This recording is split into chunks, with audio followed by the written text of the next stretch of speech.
మాతృదేవోభవ, పితృదేవోభవ. ఇప్పుడు మనము గురువు యొక్క అతిచారము, ఈ అతిచారములోనే మళ్ళీ గురువు వక్రగతి, వీటి గురించి మనం చర్చించుకోబోతున్నాం. ఇది ఒక విచిత్రమైనటువంటి పరిస్థితిలో ఉంది. ఎందుకంటే సామాన్యంగా ఎప్పుడు కానీ చాలాసార్లు ఇలా కూడా జరిగి ఉంటుంది, చాలా కాలానికి ఒక్కోసారి జరుగుతూ ఉంది. గురువు అతిచారం వల్ల ఉండవలసినటువంటి రాశిలో కాకుండా ముందు రాశిలోనికి వెళ్ళటాన్ని అతిచారంగా మనం చెప్తూ ఉంటాం. అదేంటంటే ఆయా గ్రహాలు వాటి వాటి కక్షలో తిరిగేటటువంటి ఆ కక్షను బట్టి వస్తూ ఉంటుంది. ఆ విధంగా అతిచారంగా అంటే ముందుకు వెళ్ళినట్టుగా మనకు కనిపిస్తూ ఉంటుంది. చిన్న గ్రహాలు కొంచెం స్పీడ్గా వెళ్ళేటప్పుడు అవి వెనకబడినట్టుగా ఉండటం, ఇట్లాంటి మార్పులు చేర్పులు జరుగుతూ ఉంటాయి. ఇవన్నీ వక్రం కానీ అతిచారం కానీ ఇవన్నీ కూడా. ఇక్కడ మిథునంలో ఉండవలసినటువంటి గురువు అతిచార ప్రభావంతో కర్కాటకంలో ప్రవేశించారు. ఈ కర్కాటకంలో ప్రవేశించి ఉండగానే ఇక్కడ గురువు మళ్ళీ వక్రం, అందులో వక్రగతి కూడా ప్రారంభమైంది. ఇది ఎప్పటి నుంచి ఎప్పటి వరకు అన్నట్టయితే మిథునంలోకి ఎప్పుడో వచ్చారనుకోండి, మిథునం నుంచి కర్కాటకంలోనికి ఎప్పుడో వచ్చారు గురువు, ఉండాల్సిన టైం కంటే ముందుగానే, దాన్ని అతిచారం అంటున్నాము. ఇక్కడ 13వ తారీఖు 11వ నెల 2025 నుండి 6వ తారీఖు 12వ తారీఖు నెల అంటే డిసెంబర్ 2025 వరకు ఇక్కడ గురువు వక్రగతిలో, అతిచారంలోనే వక్రగతి, ఇక్కడ ఈ విధమైనటువంటి ఫలితం ఉన్నది.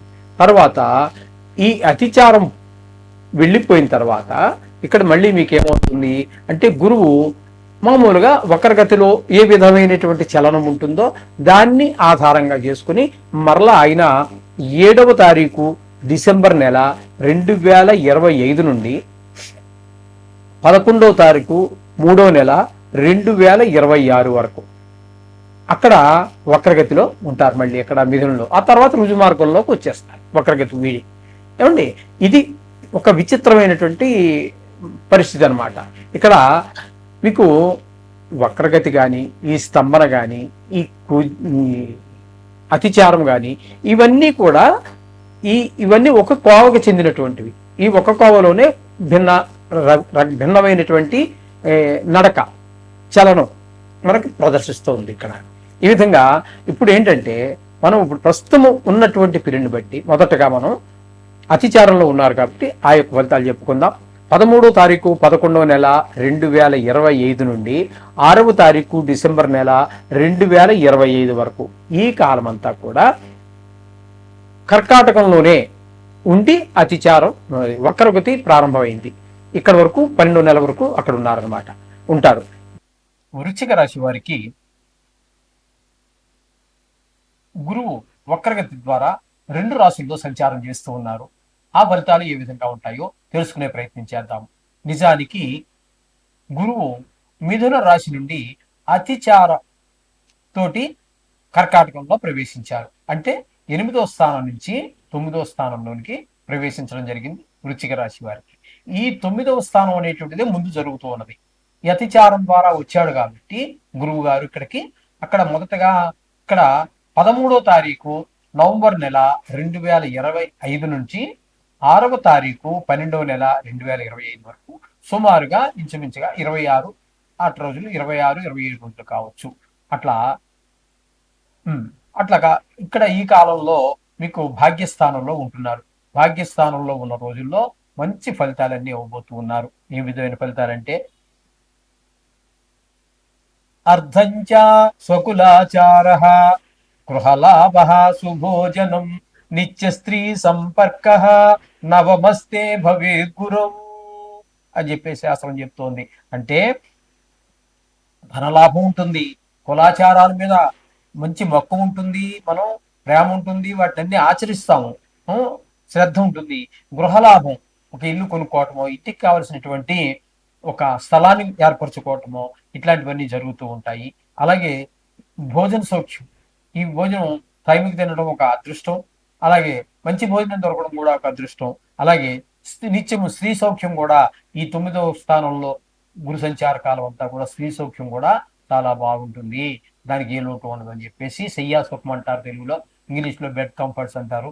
అంచేత వాటికి కూడా ఏ విధమైనటువంటి ఇబ్బంది ఉండదని చెప్పేసి మనకు శాస్త్రం చెబుతోంది. అందుచేత గురువు ఇక్కడ మీకు 9వ స్థానంలో ఈ విధమైన ఫలితాలు ఇస్తే, అతిచారం పూర్తి చేసుకుని మరలా 8వ స్థానం అయినటువంటి మిథునంలో ప్రవేశిస్తూ ఉన్నారు. ఆ 8వ స్థానంలో ప్రవేశించినప్పుడు అక్కడ మీకు వచ్చేటటువంటి ఫలితాలు ఏ విధంగా ఉంటాయా అన్నట్టయితే, అక్కడ భిన్నమైనటువంటి అష్టమ స్థానం కాబట్టి అక్కడ ఉండేటువంటి ఫలితాలు కొంచెం 9వ స్థానం కంటే భిన్నంగా ఉంటాయి. అవి ఏంటనేది తెలుసుకునే ప్రయత్నం చేద్దాం. చోరాగ్ని నృపభీతిశ్చ గాత్ర గంభీర నాశనం నిష్ఠురం సాహసం క్రోధమష్టమస్తే గురో భవేతు. అష్టమస్తే 8వ స్థానంలో కనుక గురుగారు భవేతు ఉన్నట్టయితే అక్కడ జరిగేది మీకు ఏంటంటే, చోర్ల వల్ల భయము, దొంగల వల్ల భయం ఉంటుంది, అగ్ని మూలంగా భయం ఉంటుంది, రాజుల వల్ల కూడా భయం ఉంటుంది. అంటే ఇప్పుడు రాజులు ఎవరు లేరు, మన పై అధికారులే, వాళ్ళతోటి కొంచెం అంటే ఇప్పుడు మరి అక్కడ ఉద్యోగం చేస్తున్నాం, అక్కడ ఉన్నవాడే మనకంటే హెడ్ ఎవరో ఉంటాడుగా ఆయనే. అలాగే ప్రైవేట్ ఉద్యోగం, లేదా మనం ప్రైవేట్ ఉద్యోగం మనమే చేసుకున్నాం, అయితే వాళ్ళకి ఏంటంటే ఈ ట్యాక్సుల గోళ మరొకటి ఉంటుంది కదండి. ప్రభుత్వం నుంచి వచ్చి ప్రభుత్వానికి మనం చెల్లించవలసినటువంటి పనులు అవి కాలంలో సకాలంలో, ఇప్పుడు కరెంట్ ఉందండి, కరెంటు బిల్లు మనం కట్టలేదు, ఫీజు తీసేస్తాడు. మరి దాన్ని మనం ఏమనాలి మరి? ఆ విధంగా వాళ్ళ వల్ల కట్టకపోతే వాడు ఎప్పుడు పీకేస్తాడో అని భయం, కట్టడానికి డబ్బులు లేవు, ఇట్లాంటివన్నీ. తేజోహీనం. మనం ఒక తేజస్తో ఎప్పుడు కూడా మొహం మనం నవ్వుతూ చలాకీగా ఉంటూ ఉంటామే. ఇన్ని బాధల వల్ల ఆ మొహంలో ఆ తేజస్సు ఇది ఉండదన్నమాట, అధైర్యం కూడా ఉంటుంది. ఈ విధమైనటువంటి కఠినంగా మాట్లాడటం ఇప్పుడు మనం సామాన్యంగా మాట్లాడుతుంటాం. విసిగెత్తిపోయి, ప్రాణం విసిగెత్తిపోయి అన్ని రకాలుగా ప్రశ్న పెట్టినాడు ఏముంది, ఉత్తిగానే తన మీద తనకే కోపం, నీ మీద కూడా కాదు, తన మీద తనకే కోపం. ఆ విధంగా అటువంటి సమయాల్లో మాట్లాడినప్పుడు కొంచెం కఠినమైనటువంటి మాటలు రావడం అనేది సహజం. ఇలాంటివన్నీ కూడా ఉంటూ ఉంటాయి. కాబట్టి తగు జాగ్రత్తలు తీసుకుంటూ ఉండండి.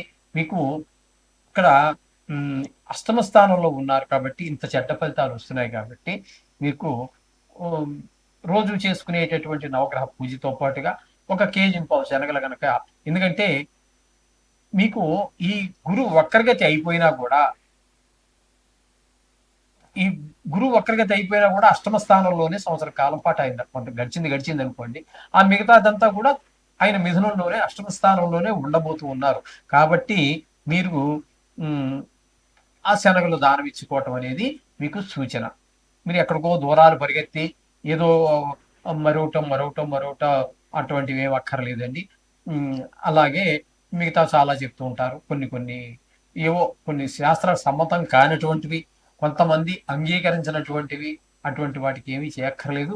మీరు ఇంటి దగ్గర చేసుకోండి, మీ ఇంటి దగ్గరలో ఉన్నటువంటి గుళ్ళో చేసుకోండి, లేదా బ్రాహ్మణుడు ఎవరో మీకు తెలిసిన వాళ్ళు, పురోహితుడు, గుళ్ళో పూజారు గారు ఎవరో వారికి శనగలు దానం ఇచ్చేసి మీకు దోష సంభావన ఏదో ఇచ్చేసుకుని వదిలించుకున్నట్టయితే మీరు సుఖంగా ఉండడానికి ఆ అష్టమ స్థానం వల్ల వచ్చేటువంటి దుష్ప్రభావం నుంచి బయటపడతారు. శోభం.